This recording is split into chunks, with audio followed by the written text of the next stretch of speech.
No es posible encontrar en la Biblia una oración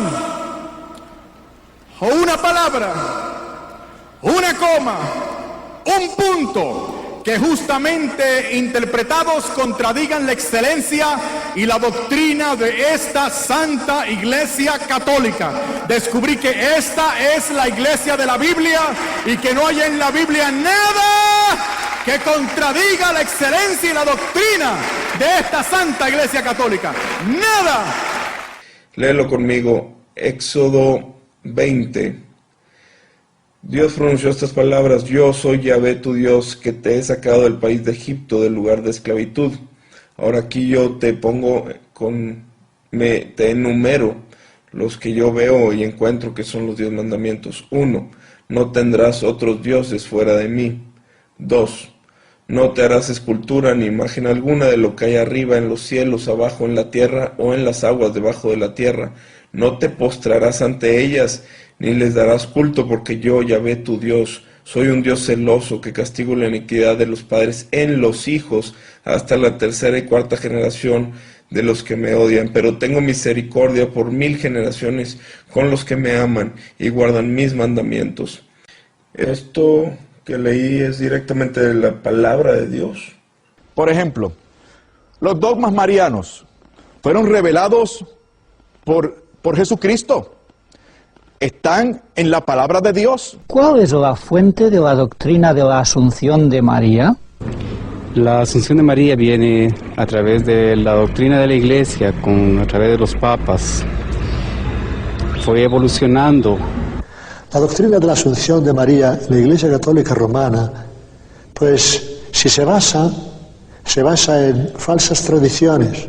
El purgatorio fue declarado dogma en 1274. La Inmaculada Concepción en 1854, la infalibilidad papal en 1870, la Asunción de María en 1950. Ahora sí te hiciste católico. No puedes ser tan bruto. Sin embargo, dentro de muchos grupos de católicos, lamentablemente por ignorancia, por falta de información, piensan que una imagen es la que les hace el milagro. Ninguna imagen hecha de pasta, de barro, de madera puede hacer ningún milagro. No es ninguna imagen.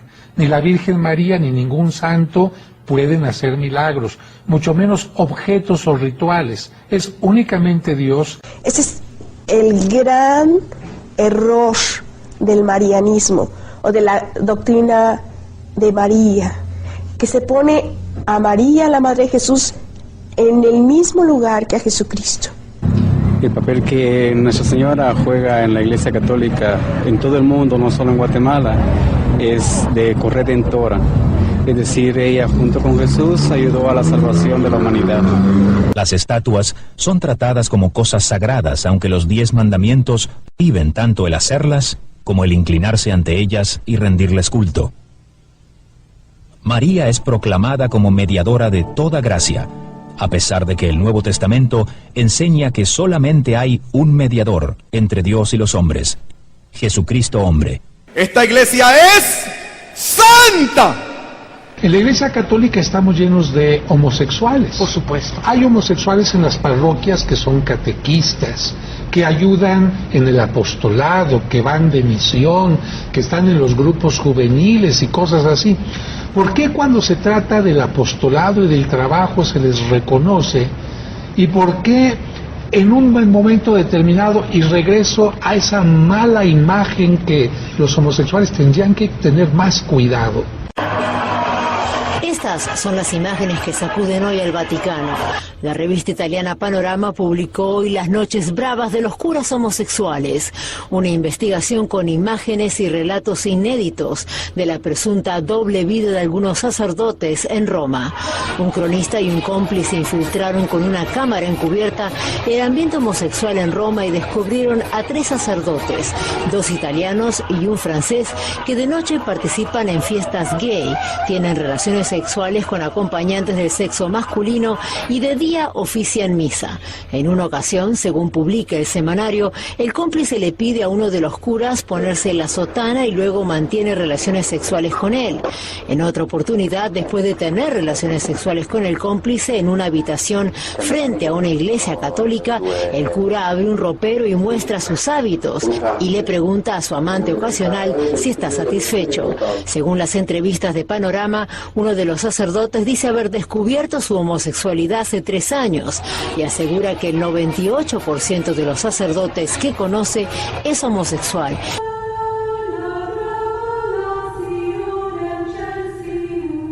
La misa es el centro de la experiencia católica romana y todos los católicos deben asistir semanalmente. La Iglesia Católica dice que la misa es una representación de la última cena. Aquella noche, Jesucristo tomó pan y vino diciendo: «Esto es mi cuerpo y esto es mi sangre». La Iglesia romana enseña que con esas palabras se produce un cambio milagroso. Luego Cristo enseñó a sus discípulos: «Esto haced en memoria de mí». La respuesta de la Iglesia romana a ese mandamiento es la misa.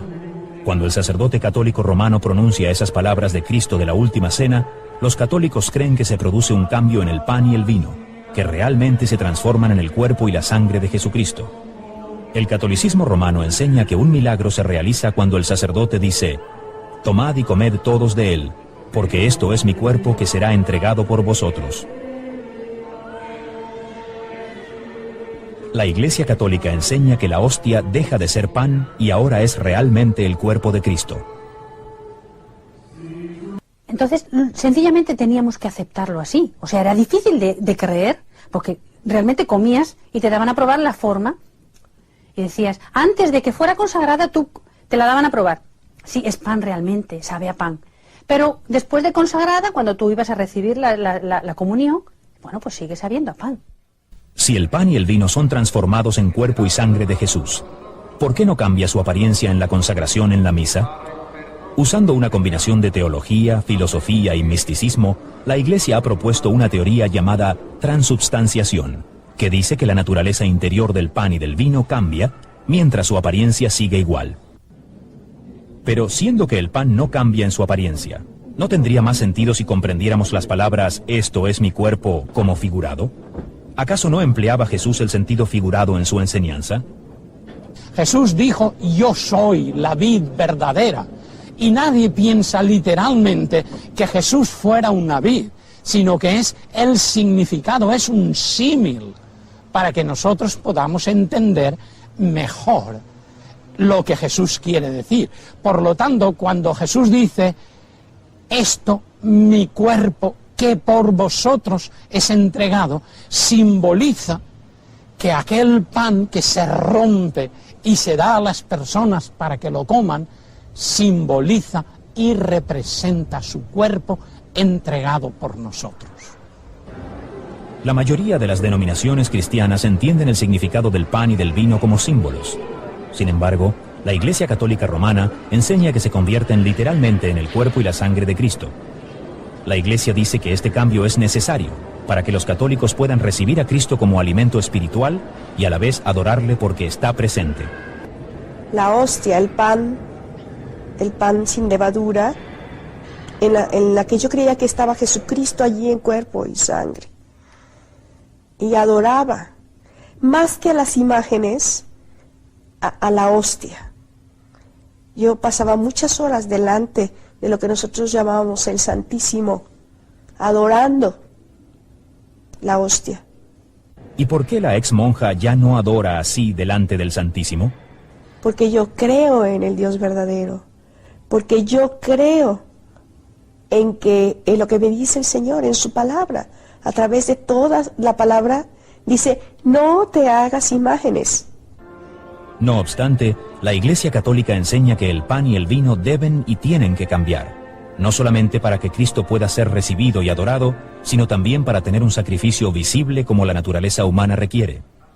Cristo es ofrecido al Padre en cada misa mediante las manos del sacerdote, un sacrificio literal y real por los pecados de los vivos y los muertos.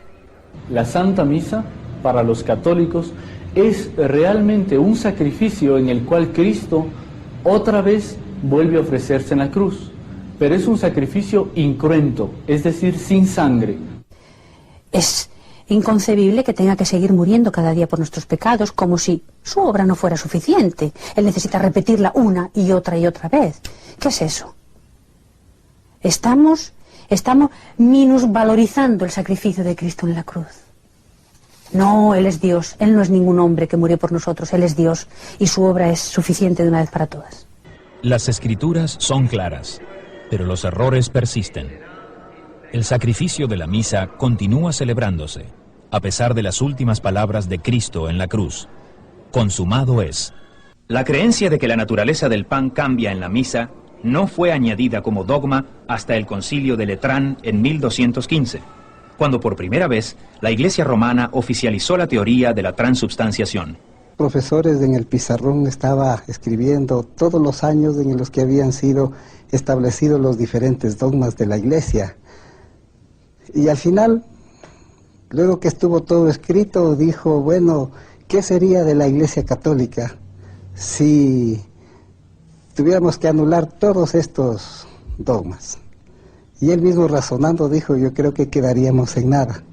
Entonces ese fue el primer impacto en mi vida, y de ahí comenzaron grandes preguntas, como por ejemplo, ¿por qué Jesucristo no habrá predicado el Evangelio completo y dejó la tarea a la Iglesia para que establezca dogmas y nuevas doctrinas? Es el error de poner la Iglesia sobre Cristo, el poner la Iglesia sobre la Escritura, y entonces se viene a caer en el autoritarismo dogmático de la Iglesia, con lo cual se tiraniza al pueblo sencillo. Yo abandoné la Iglesia Católica cuando me di cuenta de que no seguía las enseñanzas que hay en el Nuevo Testamento. Hay una gran carga en mi corazón por todas las personas católicas y especialmente por las religiosas, porque yo sé que mucha gente dentro del catolicismo busca sinceramente al Señor Jesucristo, busca sinceramente adorar al Padre y vivir una vida en el Espíritu, pero no lo logra por la idolatría. Después que yo encontré a Cristo, yo tuve que dejar la Iglesia Católica absolutamente por razones doctrinales. No tenía ninguna otra razón, porque les amo, he vivido, he nacido en la Iglesia Católica y todo, pero mi vida, conciencia es incompatible con ese tipo de doctrina.